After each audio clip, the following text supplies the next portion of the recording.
हामी सबैभन्दा ठुलो शत्रु आफैलाई मान्छौँ। के यो कुरामा तपाईलाई शङ्का लाग्छ? यदि लाग्छ भने यो भिडियो तपाईहरुको लागि नै हो। बिलिभ इन योरसेल्फको यस्तो सूत्र छ जुन साधारण मानिसलाई पनि असाधारण बनाउन सक्छ।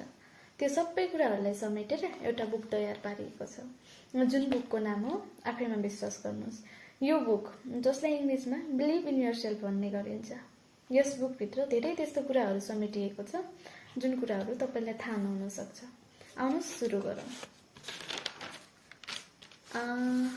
यो बुकमा अवचेतन मनको शान्ति शक्तिको बारेमा समावेश गरिएको छ। तपाईको मन तपाईको हो भनेपछि तपाईको त्यो चेतन र अवचेतन मन गरी दुईटा मनहरू हुन्छ। जस्तै चेतन मनले सही के गलत के राम्रो के नराम्रो के भनेर त्यो छुट्याउने कामहरू गर्छ। अवचेतन मन भनेको तपाईको मन अमिलो खेती हो। तपाईले सक्छु भन्नुभयो भने त्यो सफल हुन्छ र सक्दिन भन्नुभयो भने त्यो असफल हुन सक्छ। अनि यसमा उल्लेख गरिएको छ विचार नै वस्तु हो। तपाईले आफूलाई कस्तो देख्नुहुन्छ हुन्छ नि, आफूलाई के कुराको लागि सक्षम देख्नुहुन्छ या कस्तो देख्नुहुन्छ, संसारले तपाईलाई त्यस्तै व्यवहार गर्छ। त्यसैले आफ्नो छवि बलियो बनाउनुहोस्। अनि डरको सामना, यस बुकमा दिएको छ कि डरको सामना, डर त केवल एउटा भ्रम मात्र हो नि। यो पुस्तकका अनुसार यसलाई हटाउने एकमात्र उपाय भनेको खाली नबस्नुस्, केही त केही काम गर्नुस्।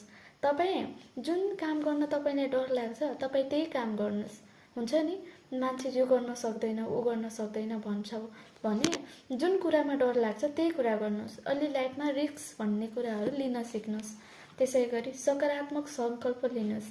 जस्तै कि तपाईँ हुन्छ नि, यस्तो दिनको सुरुवात गर्दै हुनुहुन्छ भने आज बिहान उठ्नुभयो है, अनि आजको सुरुवात गर्नुहुन्छ भने कुनै कुराहरू छ जस्तै तपाईँलाई के कुराहरू हुन्छ नि, म के गर्न सक्दिनँ जस्तो लागिरह, कुनै कुराहरूबाट डर लागिरह, लाइफमा यति सब कुराहरू भइदिए हुन्थ्यो बट केही छैन जस्तो लागिरहेछ भने तपाईँ बिहान त्यो दिनको सुरुवात गर्ने क्रममा सम्झनुहोस् म सक्षम छु, म यो सब कुराहरूको लायक छु भनेर आफूलाई विश्वास गर्नुहोस्। आफूलाई त्यो कुराहरू रिमेम्बर गर्नुहोस्।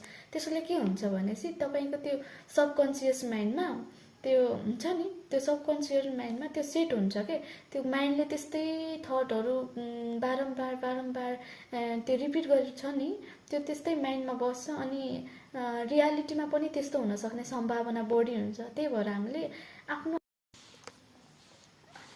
तपाईँ याद गर्नुहोस्, तपाईँभन्दा ठुलो शक्ति कोही छैन। तपाईँ आफूमा विश्वास गर्नुहोस्। यदि तपाईँ आफूमा विश्वास गर्नुहुन्छ भने कमेन्टमा लेख्नुहोस् म सक्षम छु लेख्नुहोला। अनि आजैबाट आफ्नो यात्रा सुरु गर्नुहोला। अनि यो बाहिरी कुराहरू नसुनी आफ्नो मनको कुराहरू सोच्नुहोस्। आफ्नो त्यो ड्रिम भन्ने कुराहरू हुन्छ त्यसलाई मजाले आफ्नो सबकन्सियस माइन्डमा बस्न दिनुहोस्। हुन्छ नि, काल्पनिक कुराहरू हुन्छ, त्यो काल्पनिक कुराहरूलाई सम्झिँदै गयो भने वान डे अभियसली त्यो पुरा हुन सक्छ भन्ने आफ्नो विश्वास राख्नुहोस्। सबैभन्दा ठुलो कुरा भनेको त्यही हो, आफूमा विश्वास गर्ने अनि आफूले चाहेको कुराहरूलाई त्यो माइन्डमा सेट गर्ने खालको। त्यही यस्तै प्रेरणादायी भिडियोहरू हेर्न चाहनुहुन्छ भने हाम्रो च्यानललाई लाइक सेयर सब्सक्राइब गर्न सक्नुहुनेछ। च्यानलको नाम रहेको छ लर्न विथ खगन्ती।